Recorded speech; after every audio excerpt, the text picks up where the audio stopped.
பணத்தில் எழுதி வைக்கிறது அப்படின்னா செய்யாதீங்க. பணத்தில் பின்னடிக்காதீங்க, அதெல்லாம் செய்யாதீங்க.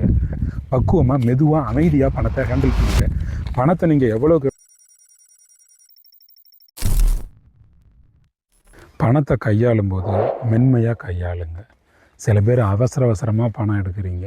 பணத்தை தொடும்போது மெதுவாக அன்பாக தொடணும். இப்போ வீட்டில் செல்லமாக பிராணிகள்லாம் வளர்ப்போம், பூனை நாயெல்லாம் வளர்ப்போம். அதெல்லாம் எப்படி நீங்கள் தொட்டு தடவி கொடுப்பீங்க? எவ்வளோ பொறுமையாக ஹேண்டில் பண்ணுவீங்க? விலை உயர்ந்த பொருட்கள் எல்லாம் எவ்வளோ கவனமாக ஹேண்டில் பண்ணுறீங்க? அதுபோல் பணத்தை ஹேண்டில் பண்ணணும். பல இடங்களில் தூக்கி வீசுறது அப்படிலாம் செய்யக்கூடாது. ரொம்ப வேகமாக பணத்தை கிழிக்கிற மாதிரிலாம் என்றது அதெல்லாம் செய்யக்கூடாது. பணத்தில் எழுதி வைக்கிறது அப்படிலாம் பண்ணாதீங்க.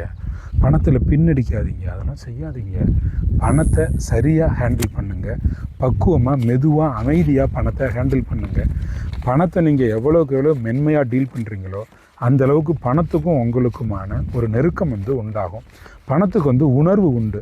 யார் சரியாக கையாளுகிறார்களோ, பணத்தை நீங்கள் பிஸ்னஸ்லேயும் சரியாக மெயின்டைன் பண்ணணும், லிக்யூடு கேஷாக கையில் வச்சுருக்கும் போதும் சரியாக மதித்து மெயின்டைன் பண்ணணும், பணம் பெருகும்.